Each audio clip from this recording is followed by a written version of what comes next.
네, 이 시간 하나님께서 저희에게 주신 말씀은 빌립보서, 신약 성경의 빌립보서 2장 5절부터 8절까지입니다. 신약 성경 319페이지입니다.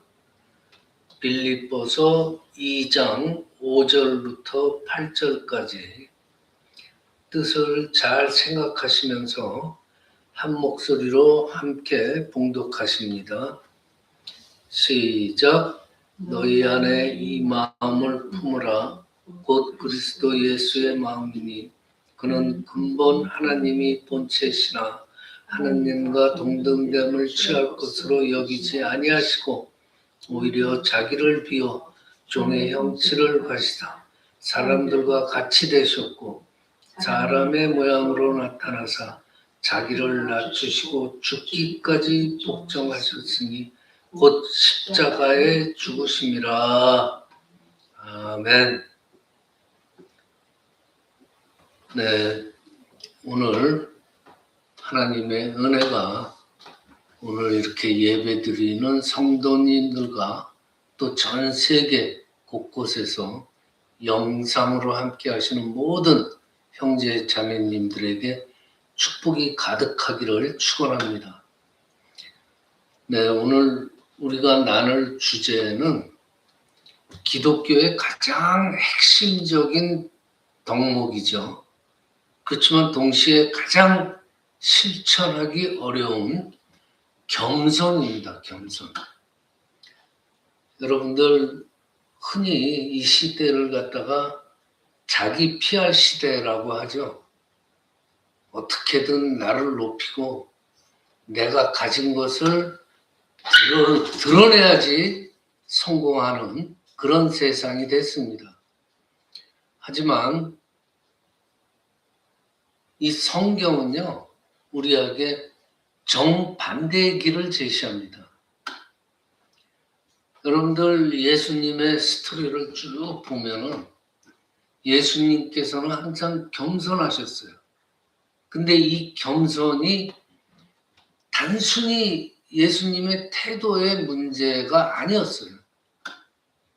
하나님과 본체이시나 그 동등됨을 취할 것으로 여기지 아니하시고 오히려 자기를 비워서 종의 형체를 가져 사람들과 같이 되셨다 하고 성경은 기록을 합니다.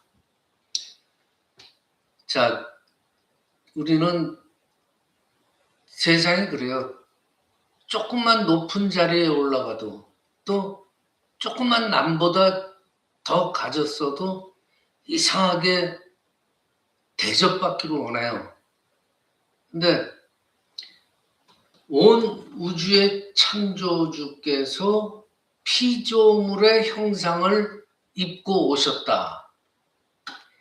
이것이 우리가 본받아야 될 겸손의 최상이에요. 겸손의 극치라는 거예요.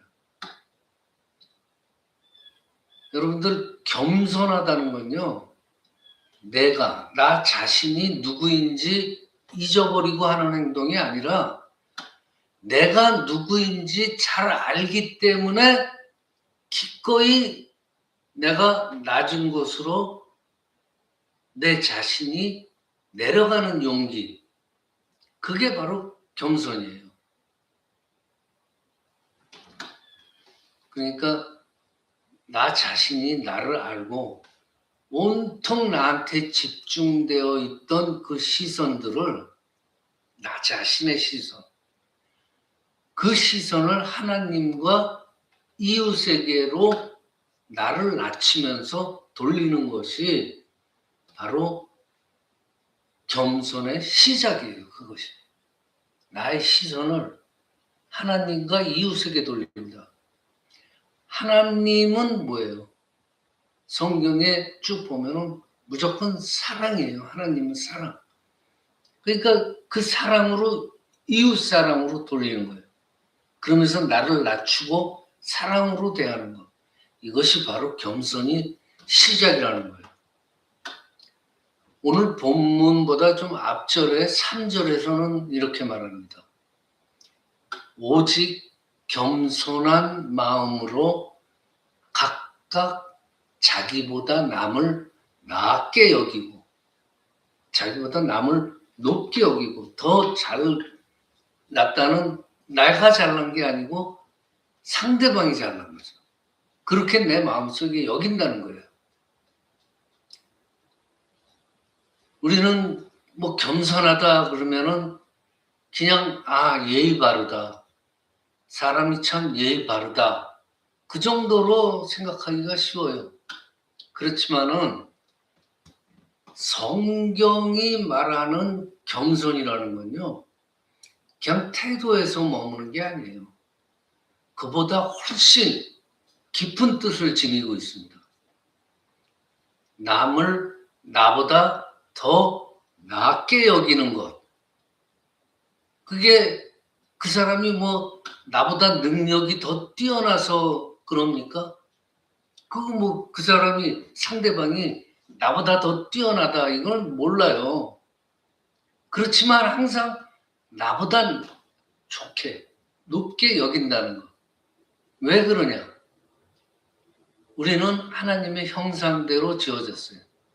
그러니까 즉 상대방 그 사람 안에 있는 하나님의 형상을 우리가 보기 때문에 그 사람을 존중해주고 나보다 더 낮게 여기는 것. 이것이 바로 겸손이라는 거예요. 자, 여러분들 우리 생활 속에서요. 겸손을 실천하는 가장 첫 번째 방법이 뭔지 아세요? 듣는 거예요. 우리는 대화할 때 보면은요. 그런 일이 잦아요, 아주. 상대방의 말이 끝나기도 전에 우리는 벌써 내가 할 말을 준비해요. 내 마음속에서. 내 머릿속에서. 상대방이 계속 얘기를 하고 있는데. 하지만 진정으로 겸손한 사람은요. 상대방의 말을 끝까지 들어요. 끝까지 경청하고 들으면서 그 사람의 아픔과 그 사람의 필요가 무엇인지 먼저 살핍니다. 겸손한 사람. 여러분들 가정과 뭐 자녀들한테 또는 일터에서 동료들한테 아니야 내 말이 맞아 이렇게 주장하기보다는요. 당신이 맞아. 당신은 어떻게 생각해? 이렇게 묻는 거. 끝까지 듣고 상대방 그렇게 물어보는 거. 당신의 생각은 어떠한가요? 그것이 일단 첫 번째로 우리가 생활 속에서 겸손을 실천할 수 있는 첫 번째 방법이에요. 첫 번째 방법. 이게 말로는 쉬운 것 같아도요. 실천하기는 좀 어려워요. 그래도 이거 이외에는 첫 번째 방법이 없어요. 우리가 겸손이라고 그러면은 지금까지 우리가 지내오면서 겸손하다, 태도가 올바르다 이런 건 뭐예요? 단순히 사람 대 사람의 관계를 나타내는 거예요. 그렇죠? 상대방에 대해서 내가 겸손해진다. 근데 진정한 겸손이라는 건요. 사람 대 사람의 관계를 넘어서 하나님과 나와의 관계에서 결정이 되는 거예요.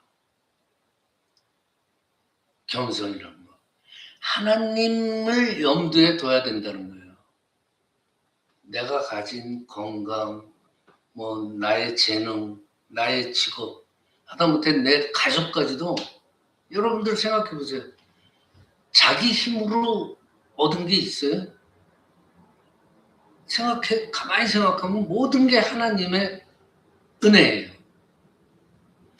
그걸 진정으로 하나님의 은혜라고 고백하는 것, 그것이 진짜 겸손의 마음이에요. 교만하다. 그건 무슨 뜻이에요? 내가 했다라는 마음이에요. 아, 내가 했어. 그건 교만이에요. 겸손은 뭐예요? 우리 믿는 사람들의 겸손의 마음은 하나님이 하셨다. 진정으로 이런 고백이 나옵니다. 겸손한 사람들. 제 삶을 돌아봐도 그래요.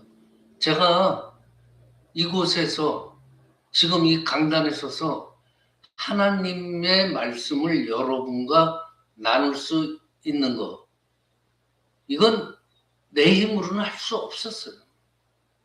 전적으로 하나님의 은혜고 하나님의 인도하심이었어요.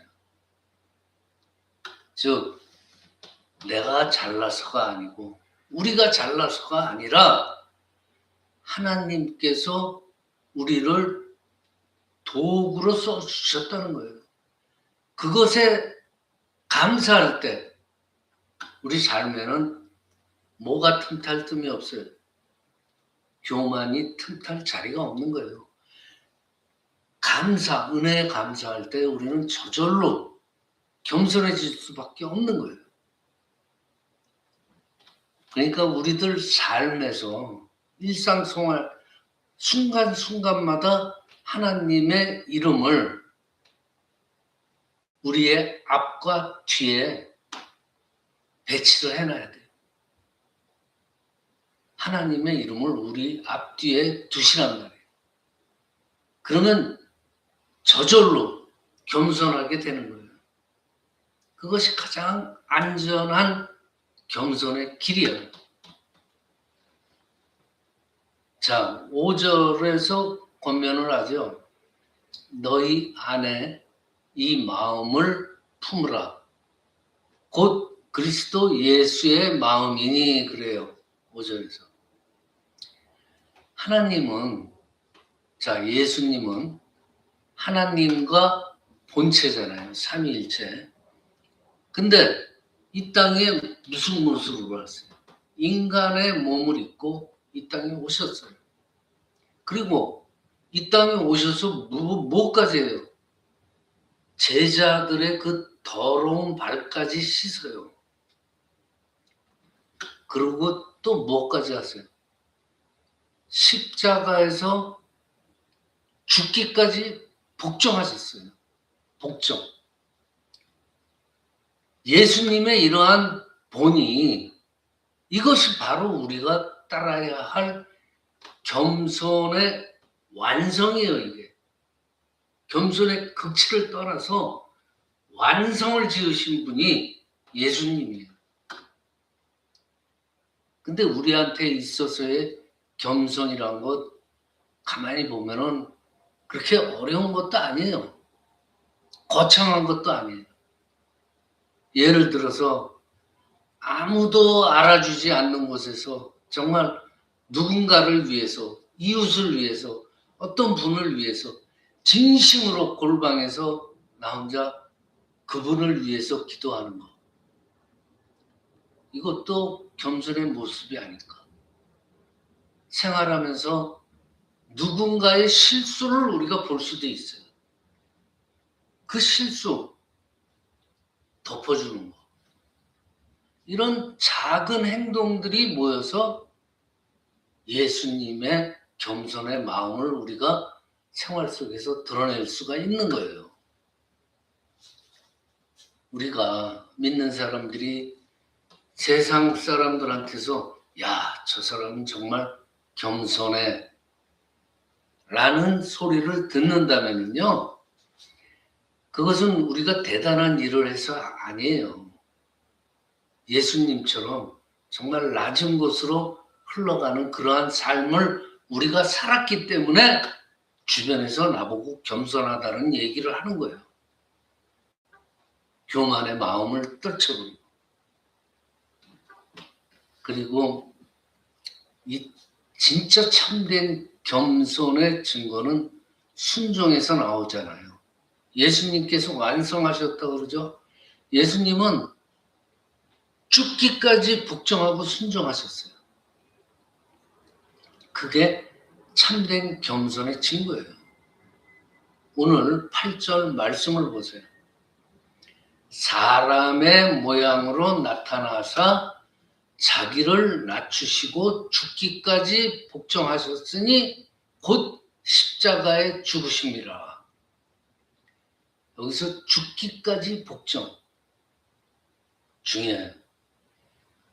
겸손이 단순히 우리 마음에 가지고 누가 겸손 몰라? 이러면서 겸손 일상 속에서 실행하려고 노력을 하지만 단순히 이런 마음가짐에 그치지 않았다는 거예요. 예수님께서 우리에게 보여주셨듯이 구체적인 행동, 이게 구체적인 행동이 뭐예요? 바로 복종, 순종이에요. 그러니까 겸손이라는 거는 결국은 행동으로 나타내서 순종, 하나님한테 순종으로 완성되는 거예요. 우리 기독교인들은, 우리 신앙인들은 겸손이라는 단어를 생각할 때 완성까지를 생각해야 되는 거예요. 마음속에 알고 있는 거 누가 몰라요? 교회 안 다니는 사람도 겸손이라는 거 알아요. 자, 내 생각, 내 경험에서 나오는 노하우, 이런 것들이 앞설 때 바로 뭐가 나와요? 바로 교만이 나오잖아요. 나를 앞설 때. 겸손한 자는요, 하나님 앞에서, 하나님의 말씀 앞에서 나 자신이 저절로 고집이 꺾여야 돼요. 나는 없어야 돼요. 그것이 예수님께서 우리에게 보여주신 본이란 말이에요. 십자가 생각해 보세요. 아버지 하나님의 뜻에 끝까지 온전하게 복종하셨기 때문에 십자가에 달릴 수가 있는 거예요. 그런 마음이 없으면 어떻게 예수님께서 십자가에 달려가지고 못으로 박혀가지고 온몸에 물이 다 빠지도록 알면서 달리셨잖아요. 복종이에요. 순종이에요. 겸손의 완성을 보이시는 거예요. 겸손의 열매죠. 우리는 지금 시대가 변해가지고요. 처음에 코로나 이전에부터 처음에 보면은 영상으로 예배 보거나 뭐 유튜브를 통해서 예배를 보나 그러면은 다들 욕했어요. 제가 알아요. 그렇지만 저는 코로나 이전부터 시대가 이제 분명히 바뀐다. 예수님도 지금 시대에 만약에 오셨다면은 텔레비 안 받겠습니까? 유튜브 안 받겠습니까? 다 예수님도 그때 시대에 오셨을 때 그때 시대에 사람들이 신던 신발 신고 다니셨어요. 그때 그 시대에 사람들이 입던 옷 입고 그러고 사역했어요. 지금 오셨으면은 우리들이 보고 있는 텔레비 보고 유튜브 보고 다 하셨을 거예요. 그러면서 사역했을 거예요. 그러니까 시대가 바뀌는데 자꾸만 옛날 것만 고집하면서 복음을 전하려고 그러면은 뒤처지는 거예요. 지금 비대면 시대에 우리는 지금 유튜브를 통해서 예배를 드리고 있잖아요. 이건 어떻게 보면요. 혼자 드리는 분도 계실 거예요. 지금 이 시간에. 한국에서도. 온두라스에서도 그렇고. 여러분들이 지금 40명 이상이 보고 있어요. 근데 그 중에 보면은 누구도 나를 지켜보지 않는 곳에서 혼자 드리는 예배를 드리는 분이 있을 거예요. 그런 예배야말로 어떻게 보면은 진정한 겸손을 시험하는 자리일지도 몰라요. 여러분들이 큰 대형교회 가서 남들이 보는 옷 잘 차려입고 그리고 아주 깨끗한 비싼 가방 딱 메고 그러면서 남하고 인사하면서 정작 목사님이 정말 열심히 설교하는 그 설교는 예배 끝나고 나오면 기억을 못해요. 솔직히 우리 솔직해집시다. 저도 그런 적 많았어요, 옛날에. 자, 사람에게 보이기 위한 신앙이 아니에요. 내가 지금 골방에서 아니면 내 방에서 혼자 유튜브를 보고 이인철 목사님 설교를 듣고 있지만 오직 하나님 한 분만을 의식하면서 그분 앞에 나를 납작하게 엎드리고 예배 보는 거. 어떻게 보면 그 모습이 이 시대에다가 요구하는 성도들의 기본적인 자세일지도 몰라요. 자세 이전의 마음이죠. 낮아져서 아무도 안 보더라도 하나님 한 분만을 위해서 납작 엎드려진다. 여러분들 우리가 자꾸만 높아지려고 그러면요. 사탄, 마귀가 우리한테 꼬여요. 내가 자꾸만 높아지려고. 근데 반대로 우리가 낮아지려고 노력할 때는요. 하나님께서 우리를 보고 우리를 그냥 하나님이 높여주셔요. 그거 경험한 분들 많이 계시지 않아요? 저는 경험했어요. 여러분들 세상에서 가장 강하면서도 가장 낮은 것으로 흐르는 것이 무엇이겠습니까? 강하면서도 낮은 것으로 흐르는 것. 바로 물이에요. 물은 언제나 높은 곳에서 낮은 곳으로 흐르죠. 물이 산꼭대기에 그냥 머물러 있으면 아무것도 적실 수도 없고 아무런 일도 하지 못해요. 이 물이 낮은 골짜기로 내려갈 때 비로소 목마른 대지를 적시고 생명을 살리는 거예요. 하나님 은혜도 이와 같아요. 은혜라는 건요. 어떻게 보면 마치 물과 같아서 스스로를 높이는 산 위에 은혜가 그대로 머물러 있지 않아요. 스스로를 낮추는 겸손의 골짜기로만 이 은혜가 흘러들어갑니다. 그렇잖아요. 자기를 높은 곳에 놓은 교만의 사람한테 은혜가 거꾸로 올라가겠습니까? 아니죠. 겸손으로 낮아진 사람한테 은혜는 흘러 들어가는 거예요. 이게 물이랑 똑같다는 얘기예요, 제 말은.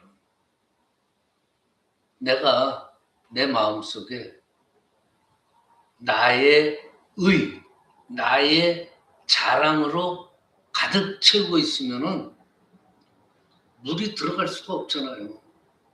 물이 빈 공간이 있어야 들어가죠.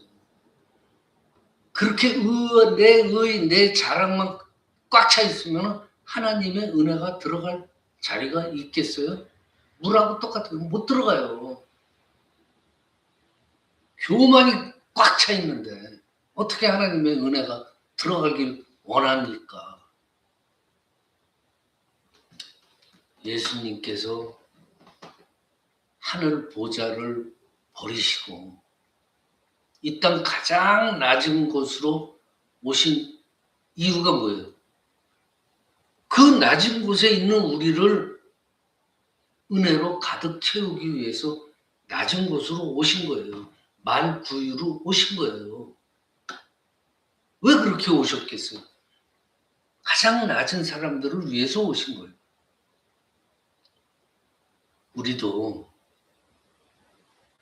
마음의 그릇을 이제 비우고 은혜가 들어올 공간을 좀 만들고 우리가 정말 낮은 곳으로 내려가야 됩니다. 그때 비로소 하나님의 은혜가 우리 삶에 넘쳐나게 될 것입니다. 말씀을 마치겠습니다. 야고보서 4장 6절에서요. 하나님은 교만한 자를 대적하시되 겸손한 자에게는 은혜를 주신다고 분명히 말씀하고 계세요.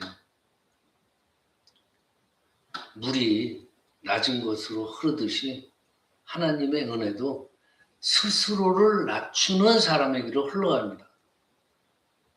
삶의 현장 속에서 딱 한 번만 더 참고, 딱 한 번만 더 들어주고, 딱 한 번만 더 내가 한 게 아니고 하나님이 하셨습니다. 하나님 덕분입니다.